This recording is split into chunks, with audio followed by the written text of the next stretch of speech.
নেকাব মুসলমানদের ড্রেস না। ইহুদি নারীরা যখন করতো অথবা অন্য কোন নিষিদ্ধ কার্যক্রম করত তখন নেকাব পড়তো। কুরুচিপূর্ণ মন্তব্য করা হয়েছে, কুরুচিপূর্ণ ছবি, ভিডিও, ফেক ভিডিও কিভাবে ছড়ানো হয়েছে। তো একটি বিশেষ দলের নেতারাও এই ধরনের মন্তব্যের সাথে জড়িত হয়ে গিয়েছে।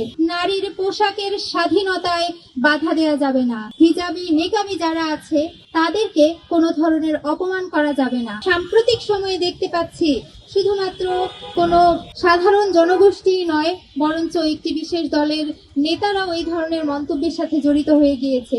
যদিও তিনি ক্ষমা চেয়েছেন এবং আমরা তার এই ক্ষমা চাওয়াটাকে পজিটিভলি দেখছি, কিন্তু তাও আমরা স্পষ্টভাবে বলতে চাচ্ছি এ ধরনের ঘটনা কোনো বিচ্ছিন্ন ঘটনা নয়। আমরা ছাত্র সংসদ নির্বাচন থেকে শুরু করে দেখতে পাচ্ছি যারা ছাত্র সংসদকে কেন্দ্র করে সামনে এসেছে প্রত্যেককে নিয়ে কিভাবে কুরুচিপূর্ণ মন্তব্য করা হয়েছে, কুরুচিপূর্ণ ছবি, ভিডিও, ফেক ভিডিও কিভাবে ছড়ানো হয়েছে, যা আমাদের নারীদের মানসিক বিপর্যয়ের কারণ।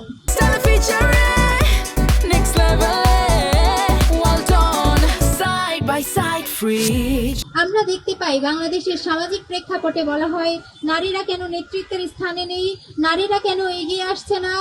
নারীদের এগিয়ে আসা নিয়ে অনেক ধরনের কথা, গবেষণা আমরা শুনতে পাই, কিন্তু যখনই একজন নারী প্রতিনিধি, যখনই একজন নারী নেতৃত্বকে সম্মিলিতভাবে কুরুচিপূর্ণ মন্তব্যের শিকার হতে হয়, নানা ধরনের আক্রমণের শিকার হতে হয়, তখন আমরা দৃশ্যমান কোনো পদক্ষেপ দেখতে পাই না। তাহলে আপনাদের কাছে প্রশ্ন করতে চাই, যখন নারী প্রতিনিধিদেরকে এভাবে অপমান করা হয় আপনারা কেন তাদের বিরুদ্ধে কোনো স্টেপ নেন না? তাহলে আপনাদের এই ধরনের আচরণে কি নারীদের সামনে এগিয়ে যাওয়ার পেছনে বড় বাধা নয়? এবং আপনাদের মুখে যখন নারী অধিকারের বলি আমাদের শুনতে হয় তখন সেটা বেশ হাস্যকরই শোনায়। আমরা বাংলাদেশ ইসলামী ছাত্রী সংস্থার ঢাকা বিশ্ববিদ্যালয় শাখা সুস্পষ্টভাবে বলতে চাই, নারীর পোশাক নিয়ে কোনো ধরনের অপমান তাকে করা যাবে না, নারীর ধর্মীয় বিশ্বাসে আঘাত হানা যাবে না, নারীর পোশাকের স্বাধীনতায় বাধা দেওয়া যাবে না, এবং হিজাবি নিকাবি যারা আছে তাদেরকে কোনো ধরনের অপমান করা যাবে না। হিজাব নিকাব শুধুমাত্র একখণ্ড পোশাকই নয়, বরঞ্চ মুসলিম নারীর সম্মানের সাথে, ধর্মীয় অনুভূতির সাথে অঙ্গাঅঙ্গি ভাবে জড়িত।